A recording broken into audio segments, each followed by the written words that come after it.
This picture was taken back in 1929. I was 2 years old, and that was really my first experience with automobiles. My dad owned this old Mathis.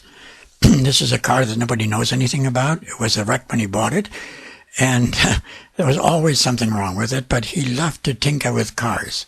There wasn't a short trip that he could do without a flat tire, and once he had a flat tire, it was not a matter of just changing a wheel, it was a matter of changing the tire, which means you had to take a tire off the rim, you had to put air back in, and so on.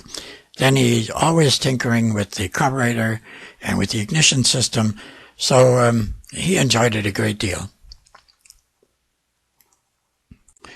Here you can see my early years as a mechanic. My dad was tinkering again with a car, this time in our park, and it's a Nash that my aunt owned, and there was something wrong with it, so we went and took care of that. Here you can see my progress. You see, I'm looking at a head gasket, and I suppose this is the way you start things. And my dad is looking on. He's kind of critical about this, but this is how I learned, and I had a love for cars and motor vehicles ever since. We had a large farm, and this is a tractor, and it's called a Bulldog, but it's a hot bulb 55 horsepower engine. It's a horizontal one-cylinder. It will work on any kind of fuel, including dirty oil and diesel fuel and furnace fuel and you name it. Very inexpensive to operate and very reliable, and is a tremendous polluter, but in those days that wasn't a big concern. But I was allowed to ride on it, and eventually I was even able to drive it. I was about 12 years old at this time, so 1938, 1939, somewhere around there. This car was owned by my grandfather. He didn't drive, he had a chauffeur, and it was a Wanderer. Now, the Wanderer you probably never heard of. It was one of the 4 cars that belonged to the group of Auto Union. And Auto Union is represented by the 4 interlocking rings. You still have one of those cars around. It's the Audi. And the Audi is the sister car to the Wanderer. Audi front-wheel drive, Wanderer rear-wheel drive. And then there was a DKW, which was a real inexpensive car, sort of a plywood body. And then there was a very expensive horse, Horch, but those cars no longer exist. My grandfather's idea when he bought a car had nothing to do with the performance of the car. It was strictly a matter of being able to sit on the back seat with a top hat. My father, on the other hand, owned this Mercedes. This is a generic picture of a Mercedes 170 or 180V, but the actual one that he was driving was a 170, and it was a sort of a convertible, but it was only not a full convertible. It was one where you folded back the top.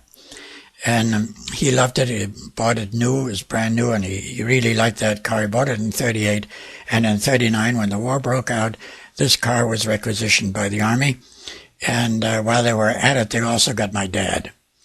So that was a short-lived venture. I was able to drive it a little bit in the fields, but as you know, at that time I was 11 years old, and I wasn't really officially allowed to drive, but I learned it on this car. Now, when I came to Canada in 1951, I had to have a car, of course. So I bought this old wreck. It was a 1936 Ford, and it gave up the ghost eventually because the battery dropped out of the back of the car. The battery was under the back seat, and one day where I was in an intersection, the battery dropped out of the floor, and because the car was totally rusted out. But it was a good experience. A car like this I bought when I came back from the Yukon. It was a 49 Plymouth, or 47 Plymouth, but it had been a taxi before, so it had a lot of miles on it. But it lasted for a bit, and when I met my wife for the first time, I taught her to drive in this car.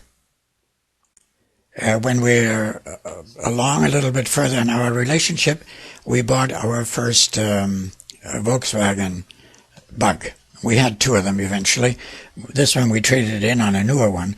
These cars were extremely reliable, very nice cars, but terribly cold during the winter. The heater was absolutely worthless. It was an air-cooled engine with a heater. The engine was in the back, and you were sitting in the front, so you never got any heat.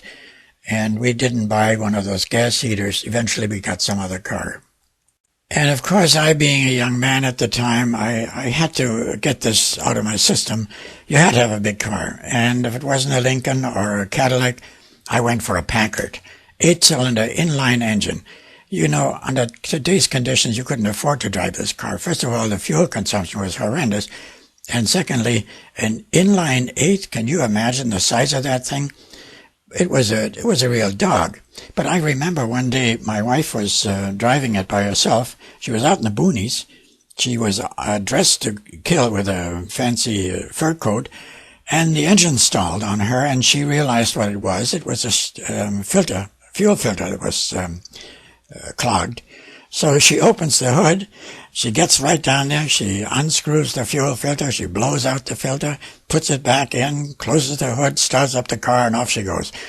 This is the kind of gal she is. And she could have been a carpenter. She could have been a mechanic. And she's now, well, I shouldn't tell you, but she's now 82 years old. And I would still think that she could do every one of those things. She's amazing.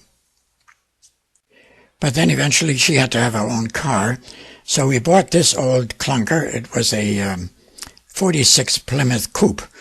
This is, again, a generic picture. I didn't find a picture of the actual car. And we called it Haywire because there was always something wrong with it. It wasn't quite as bad as some of the others, but it wasn't a perfect car by a long shot. But at least she had her own transportation for a little while. Then I got the idea of buying a Mercedes. I bought this one new. It was a 180 diesel. And the diesel really could use furnace fuel. It was very inexpensive to drive.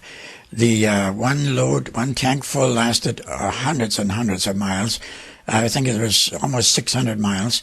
And I was very happy with this car, but they had one little problem. The paint job on the hood started fading out. At first it was a little spot, and then it spread over the entire hood, sort of gray. This was a maroon car, and it didn't look very good.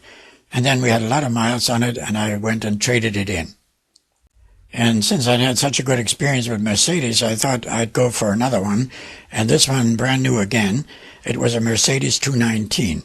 Now, I should have known better. The 220 was the regular one. 219 was an oddball to start with. And this one had all kinds of problems. First of all, it came with an automatic transmission, but it wasn't really automatic. It was, you still had to shift, but you had no clutch pedal. But the clutch was electrically activated and hydraulically operated, and it was part of the shift lever. So when you touched the shift lever, you engaged the clutch. Then you could shift. And then you released the lever, and it would work. It would go. They told us at the time when we bought it that the throwout bearing would go about every 30,000 miles, but he said that's no big deal. It's 85 cents, so I'm sure you can afford that. Little did I know that the throwout bearing may have been 85 cents or maybe $1.50 by the time we got around to putting one in. But putting it in was $85, and $85 at that time is the same as $850 today. So that wasn't very good. The other thing was that you opened the window to put your arm out because there was no air conditioning. So the sweat from the arm got into the plastic of the frame, which was a Bakelite type of material. And that really discolored it, so you wanted to clean it up. So I went to Mercedes, asked them about a cleaner. They said, no, you can't do that. You have to replace the frame. So each time you had to replace the frame if you really wanted to do this. That was ridiculous. Then they had the ashtray sitting on top of the dash. And my wife was still smoking at that time. And when you had the blower working for your defroster or for your cooling inside, it wasn't an air conditioning, but the blower, the ashes would fly all over the place. And then it had only a single fender. And you know, we were driving on gravel roads all the time, and you know, the tires were throwing rocks up against the fender, and eventually it sort of pockmarked the whole car. And then it was constantly out of alignment. Without hesitation, I would say that this was the worst car I ever owned, really. And it was a Mercedes, and they should have known better. I know they're excellent cars now, but and it always was out of tune. I couldn't say enough bad things about this thing. A real dog. This is another picture of the 1960 Chevy Bel Air. Very good car.